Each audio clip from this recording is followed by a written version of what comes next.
Sejam muito bem-vindos ao Psipepá, a psicopedagogia do protagonista ativo. O meu nome é Érica Capello, eu sou pedagoga, psicopedagoga e gestora educacional. E hoje nós vamos começar a nossa segunda aula abordando a temática As contribuições da psicologia para o estudo do desenvolvimento humano e o processo de aprendizagem. Vamos lá?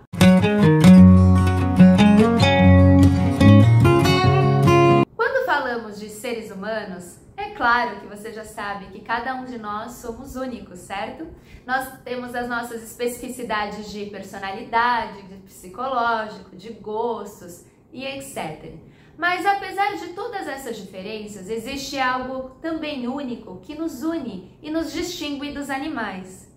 Todo ser humano ele é capaz de observar, aprender e traçar o seu próprio caminho em busca do seu desenvolvimento.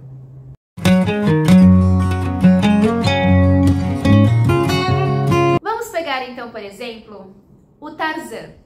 O Tarzan é um personagem que muitos de nós conhecemos, né? Ele é aquele menino que foi criado isolado da família biológica, que ele não teve contato com outros seres humanos durante o seu desenvolvimento. Então, o que acontece? Será que a gente pode considerar ele um humano? Com certeza, de fato, trata-se de um humano biológico, porém não humanizado.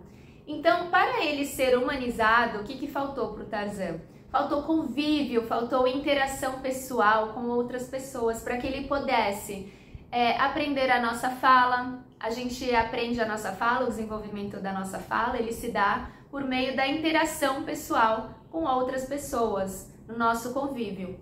Então faltou para ele aprendizado da fala, aprendizado de afeto, de expressões faciais, como que a gente se comunica com as mãos, como movimentamos o nosso corpo diante de determinadas situações.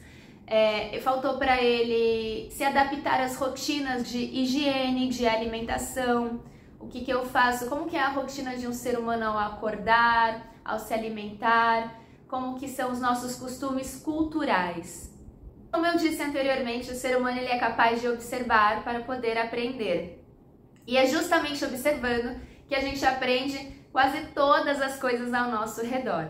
Então eu já vou aproveitar esse gancho para dizer a você, professor, ou você que é mãe, ou que tem alguma criança aos seus cuidados, o observar é a melhor das coisas que a gente pode fazer pelas nossas crianças.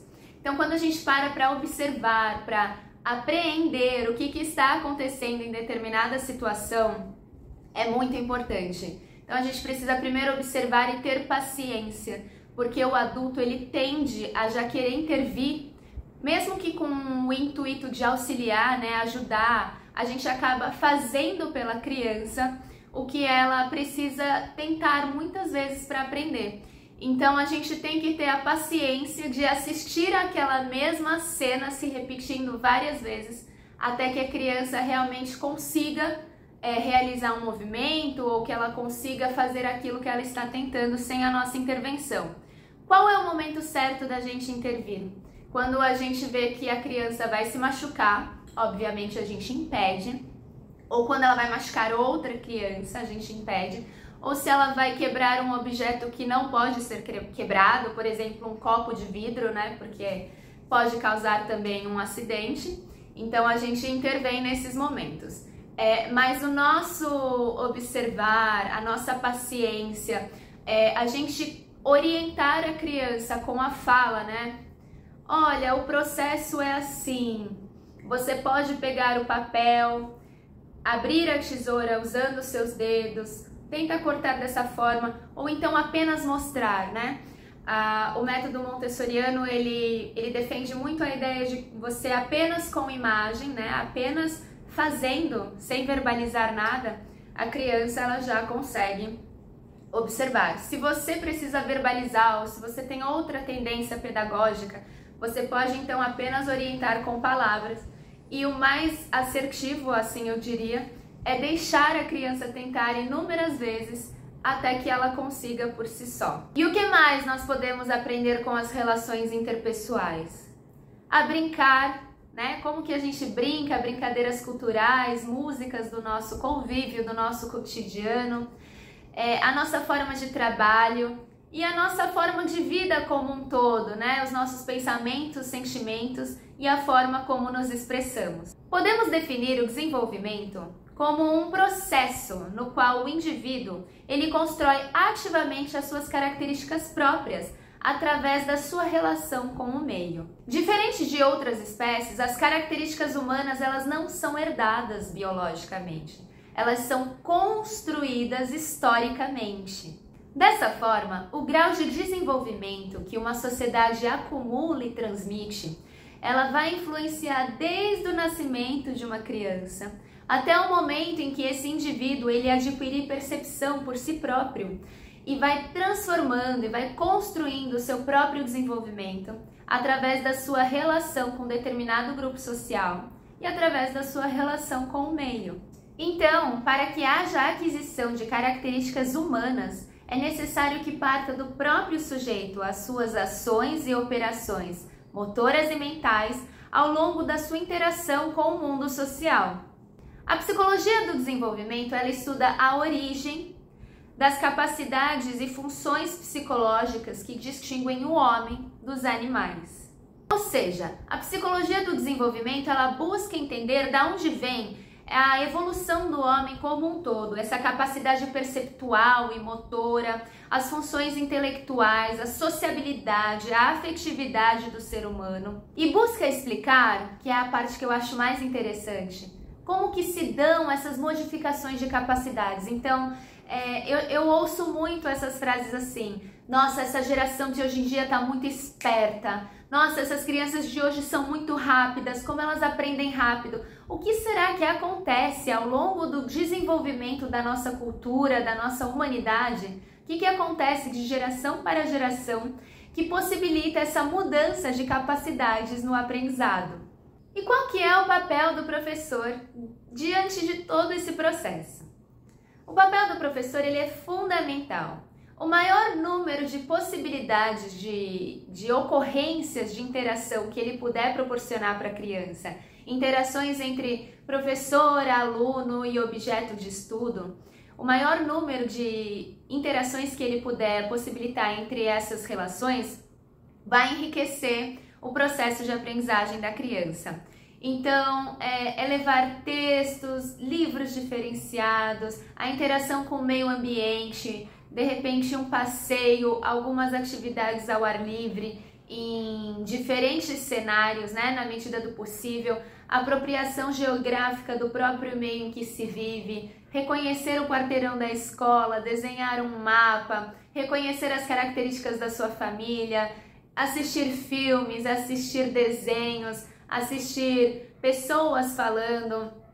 Então, todas essas relações diferenciadas, um teatro, uma exposição de quadros, toda a forma de arte, toda a forma de expressão, quanto mais rico for essa variação de interação com o meio em que a gente vive, né, as mídias em geral, elas vão enriquecer a apropriação do conhecimento dos alunos. Então, esse observar, né, observar um livro, apropriar-se de uma leitura, fazer uma leitura em conjunto e depois produzir um livro, é muito rico. Você assistir uma peça de teatro com as crianças e depois produzir uma apresentação própria também é muito legal. São memórias afetivas, é um processo de desenvolvimento que envolve muitas coisas.